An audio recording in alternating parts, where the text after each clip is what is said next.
Welcome, everyone, to the next episode of Provo City School District's What's Up with the Soup podcast. I am Superintendent Wendy Dau. This week, I am at Provo High School to talk with student government members about their annual canned food drive for their principal's pantry.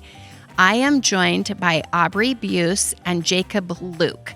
But before we talk to them, let's go over our updates. We want to make you aware that we are seeking feedback on the priorities for our district strategic plan.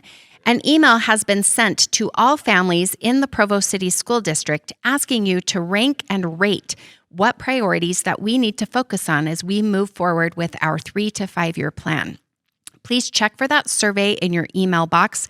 We will also provide links on our social media accounts, and this information will be used to help our steering committee really dive in to what our focus will be as a district. This next update is specific to our families that live in the Dixon neighborhood. We would like to get your feedback on what you would like to see at the Dixon Middle School site since our school is going to be moving over to Shoreline next fall.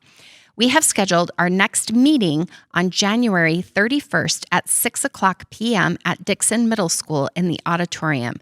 We would love to have a discussion and receive feedback about what that neighborhood would like to see prioritized on that site. I hope to see you there. Parent-teacher conferences are coming up in February. Elementary will be on February 7th through 9th, high school on February 15th, and middle school on February 20th. Please look for more information to come directly from your school. And then please look for the weekly video cast from me every Friday. In the short video, I provide important information and updates about work happening throughout the district. And now, on to our podcast with our Provo High students.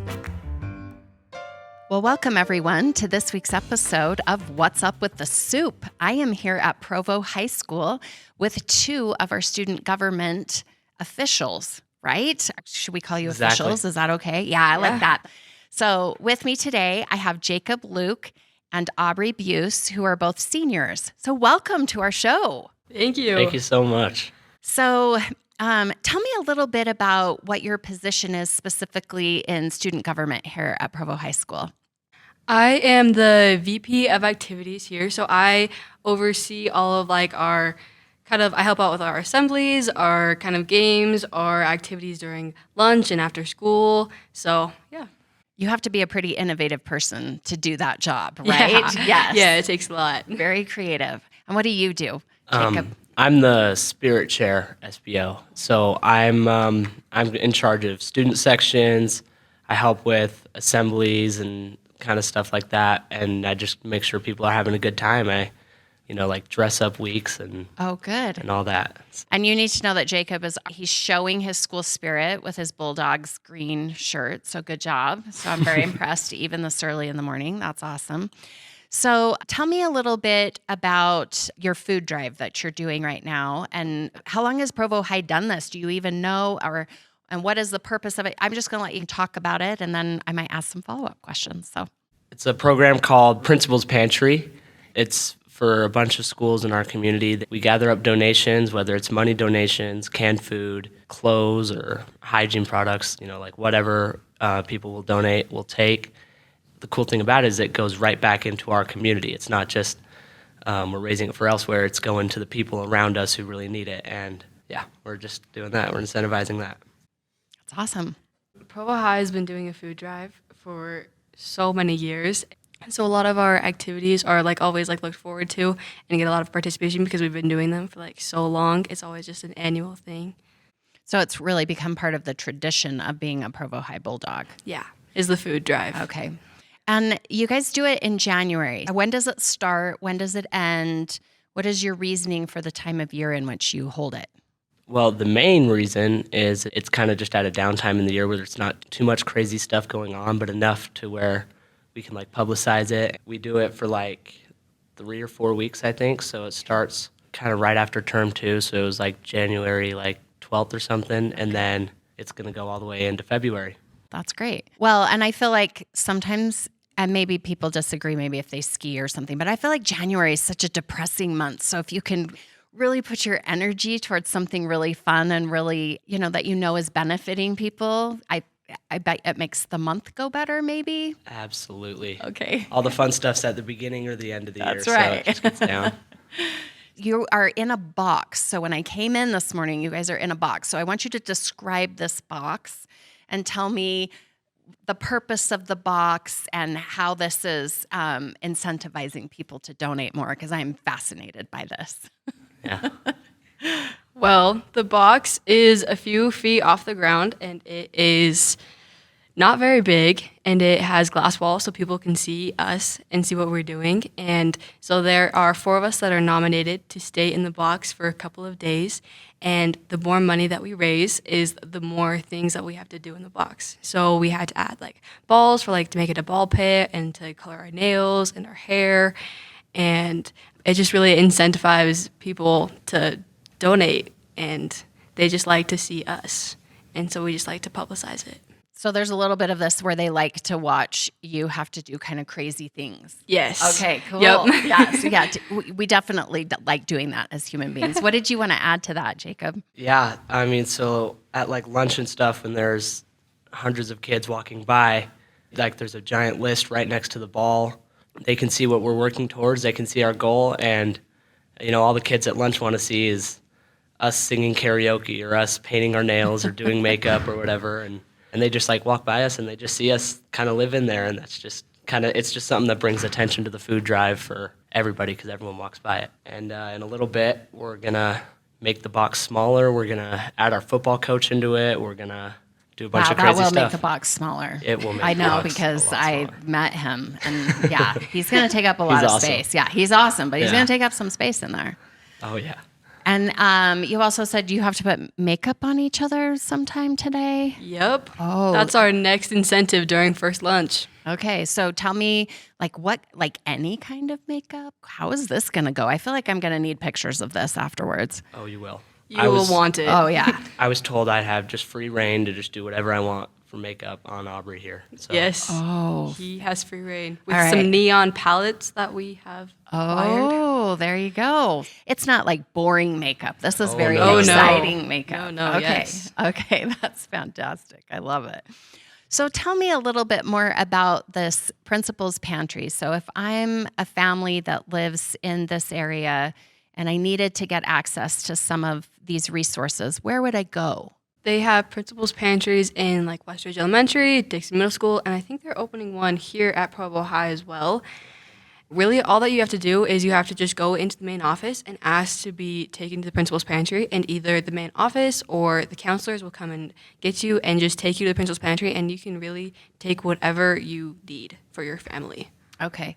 How could I help as a superintendent advertise this so that our community knows about it? Because I feel like I should know about this, and I'm excited. Like, this is really incredible what you guys are doing for the Provo High community. So how can I help with this so that our families are connected to those things?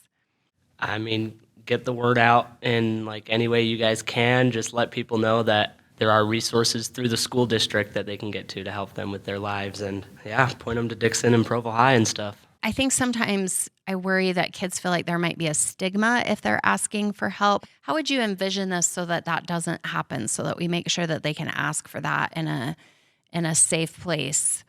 Well, ideally they could just go let their counselor know their needs, and whether that's just a meeting or just stopping by, and counselors are trained and awesome at that. So yeah, they are. And even our elementary schools have social workers, and I think we just need to make sure that parents know that they can tell their kids that these are key people that they could go get some help from, right?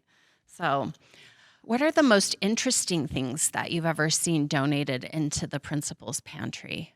simple stuff like toothpaste and Yeah. deodorant. And people you wouldn't expect it, but it's But you're grateful for it. Oh, yeah. Those things are really important, right? So that's a big deal. So I would always be thinking of, like, is there mac and cheese or ramen or something like that? That could be really helpful. Well, how much have you gotten in the past through these kinds of drives? How do you measure like your success?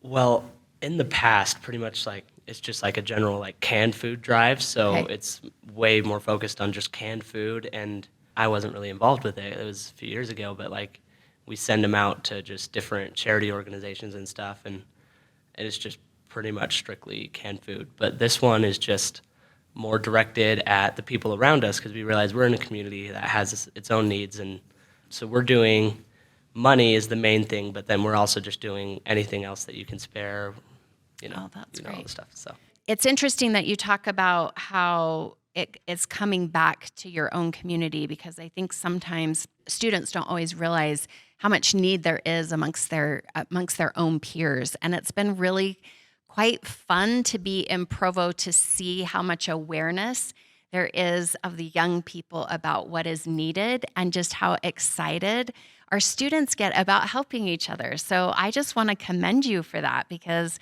I think it's great that you're trying to think of ways of how can we give back to the place where we live. That's pretty fantastic. So I won't say not a lot of young people. Some young people don't think about that, but I see it over and over again in Provo City School District, and it makes me really thrilled to be part of Provo City and just the community here. So how are some other ways that you're advertising this drive? Are you using like social media? How are you getting information out to families or to businesses for donations and things like that? What have been your strategies? So for right now, like the Kids in the Box, Instagram is like kind of our main thing. Just get it out, and we are out there in the box, and like we said, tons of people are passing us. So, we're just like telling a lot of people about it, telling people to tell their parents, all that. And there's more to the food drive. Like once this Kids in the Box thing ends, we're going to have multiple other events, and that's where we'll hope to get some businesses and more, the adults in the community to come and see what they can do to contribute. We also have some business outreaches where we've been connecting with different like restaurants.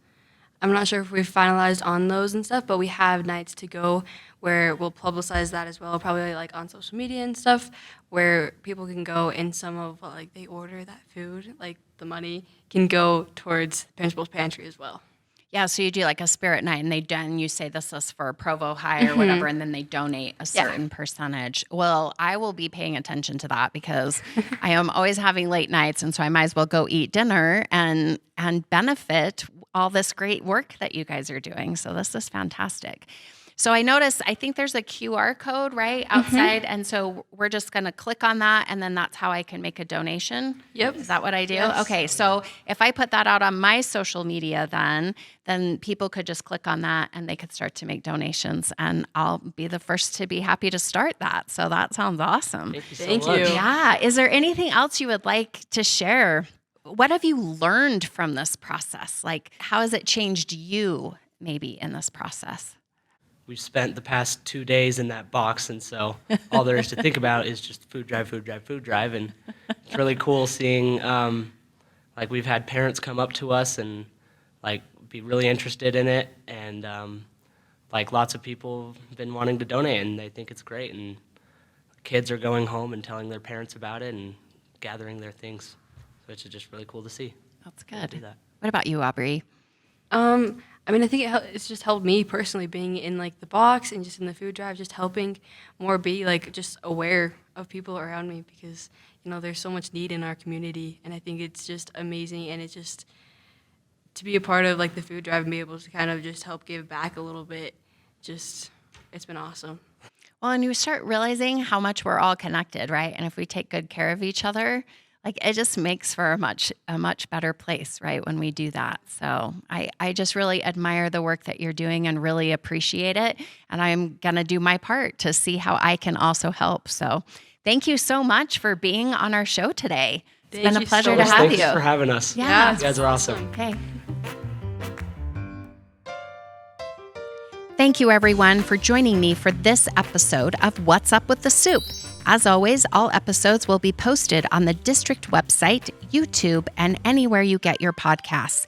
If you have any topics or questions you would like us to discuss on the podcast, please email us at podcast@provo.edu. Please join us next week for a very special episode of What's Up with the Soup. I will be speaking with Isabella Lechi, a senior at Provo High who has gone from student to teacher as she has developed a curriculum entirely in Portuguese aimed at educating teenagers about intimate partner abuse. Until then, everyone, I hope you have a great week.